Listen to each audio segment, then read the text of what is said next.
Few television dramas have achieved the cultural permanence of Little House on the Prairie, a series that aired from 1974 to 1983 and quickly became more than just weekly entertainment. It became a ritual, a shared emotional space where millions of viewers returned to a simpler-seeming world in Walnut Grove, Minnesota. The Ingalls family, led by Charles and Caroline Ingalls and their children Laura, Mary, and Carrie, embodied resilience, moral struggle, and quiet endurance in the face of hardship on the American frontier. What set the show apart was not just its historical setting, but its emotional tone. It balanced warmth and optimism with deeply human struggles, poverty, illness, prejudice, loss, and moral uncertainty. At its heart, the series transformed ordinary pioneer life into something mythic without losing its grounded realism. Audiences were not just watching stories, they were being invited into a lived-in community that felt tangible. Over time, Walnut Grove itself became a symbolic home for viewers who returned week after week for comfort, reflection, and emotional storytelling that rarely underestimated its audience. Even as television evolved in the late 1970s and early 1980s, the show maintained a distinctive identity rooted in sincerity rather than spectacle. That emotional connection is what made its eventual ending so impactful, and why it continues to be discussed decades later. Building Walnut Grove and the emotional architecture of frontier life. The creation of Walnut Grove was not simply a production decision, it was an act of world-building that gave the series its emotional gravity. The town was designed to feel authentic, from its modest schoolhouse to its general store and church, forming a tightly knit environment where every structure carried narrative meaning. In Little House on the Prairie, the setting was not background, it was an active participant in the storytelling.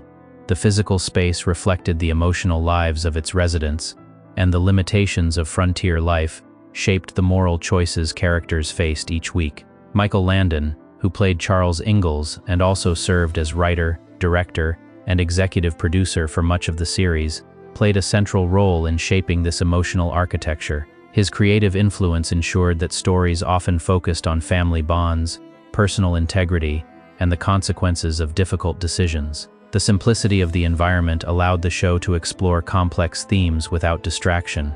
A broken wagon wheel, a failing crop, or a struggling child's illness could carry as much dramatic weight as any large-scale event. Walnut Grove also became a kind of moral laboratory, where characters confronted prejudice, injustice, and survival. The physical modesty of the town reinforced the idea that strength was not measured in wealth or expansion, but in community cohesion and emotional endurance. This foundation would later make the destruction of the set feel not just like an ending of a story, but the symbolic collapse of an entire emotional world. The shift from comfort drama to emotional boldness. While Little House on the Prairie is often remembered for its warmth, it gradually evolved into a series willing to confront increasingly difficult subject matter. As the years progressed, the storytelling expanded beyond simple moral lessons into episodes that explored racism, addiction, disability, violence, and social injustice. This shift did not happen abruptly. Rather, it reflected a broader ambition to use the frontier setting as a lens for examining enduring human problems. Episodes dealing with discrimination and trauma stood out because they contrasted sharply with the show's otherwise comforting tone. Stories such as those involving bullying, illness, or societal exclusion were handled with a seriousness that was unusual for family-oriented television at the time. The writers did not avoid discomfort. Instead, they used it to highlight resilience and moral complexity. These narrative choices elevated the show beyond nostalgia, giving it a cultural seriousness that still resonates. This evolution also reflected Michael Landon's creative vision. He was not interested in presenting an idealized past, but in showing how people endure hardship with dignity. The emotional weight of these episodes often surprised audiences expecting lighter fare. In doing so, the series carved out a unique space in television history, a family drama that could be both comforting and unsettling, often within the same episode. Michael Landon's creative control and behind-the-scenes tensions. One of the defining characteristics of Little House on the Prairie was the extraordinary level of creative control exercised by Michael Landon. As star, producer, director, and frequent writer, he shaped nearly every aspect of the series' tone and direction. This level of authority allowed for a consistent vision, but it also created friction behind the scenes. creative disagreements emerged over storytelling direction, character development, and production decisions. Reports from cast members and production accounts suggest that tensions occasionally arose over salary disparities and recognition. Some actors felt that Landon's dominant role in decision-making limited collaborative input. While the show maintained a strong sense of cohesion on screen, the production environment was not always as harmonious as its storytelling suggested.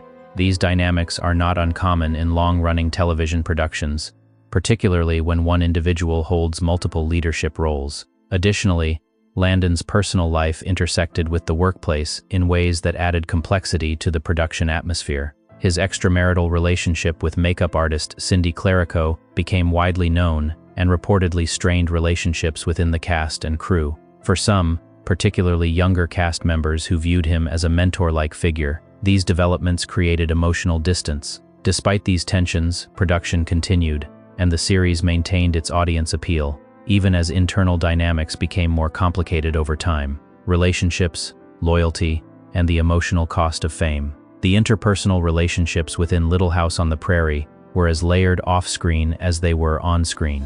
Many cast members developed deep bonds over years of working together, often describing the set as a family environment. However, as with any long-running production, those bonds were tested by the pressures of fame, creative control, and personal decisions. One of the most discussed emotional rifts involved Michael Landon and Melissa Gilbert, who played Laura Ingalls. Gilbert has spoken in interviews about viewing Landon as a father figure, which made his personal and professional decisions especially impactful for her. When personal revelations about his private life emerged, it reportedly created emotional distance between them for a period of time. Such dynamics illustrate how blurred the lines between on-screen family roles and real-life relationships had become. Other cast members also experienced shifts in their relationships as the show progressed. Long hours, evolving scripts, and changing character arcs contributed to both camaraderie and tension. While public perception often romanticizes television ensembles as uniformly close-knit, the reality is more complex. In this case, the emotional intensity of the material sometimes mirrored the emotional intensity behind the camera, making the production both rewarding and challenging for those involved. The final chapter and the decision to end Walnut Grove. By the early 1980s, the network landscape was shifting, and Little House on the Prairie was no longer the ratings powerhouse it had once been.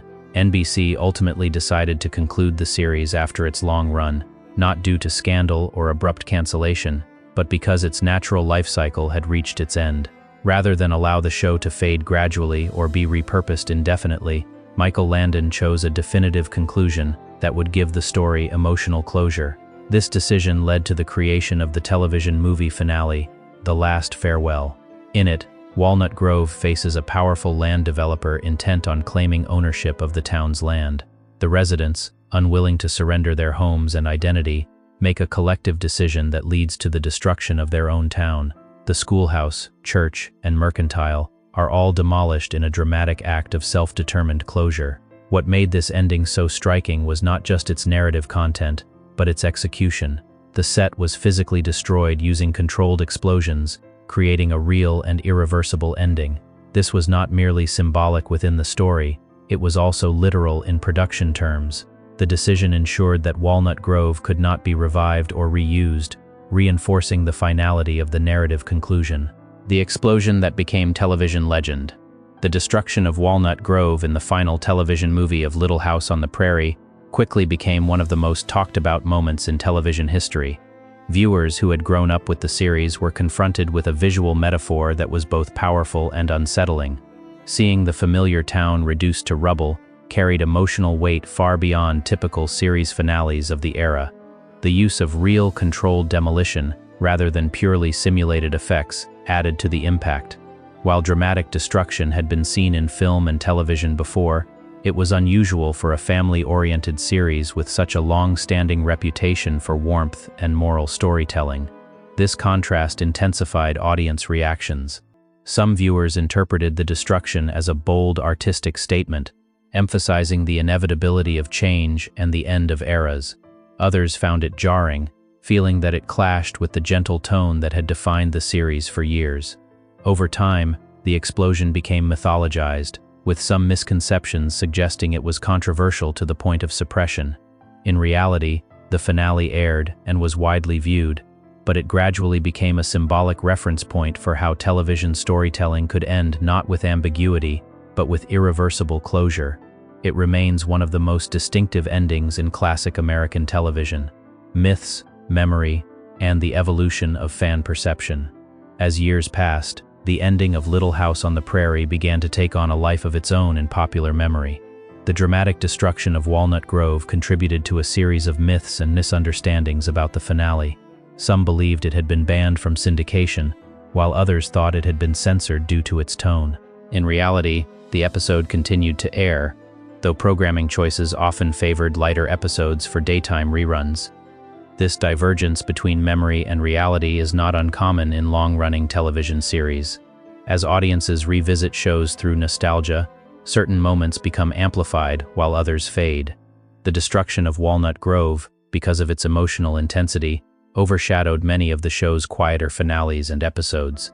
It became shorthand for the end of innocence, both within the series and in how audiences remembered it. The mythologizing process also reflects how deeply viewers connected with the show. When fictional spaces feel emotionally real, their endings carry disproportionate weight. Walnut Grove was not just a set or a narrative device. It had become a shared emotional landscape. The persistence of these stories and misunderstandings speaks to the strength of that connection, cultural impact, and the boundaries of family television.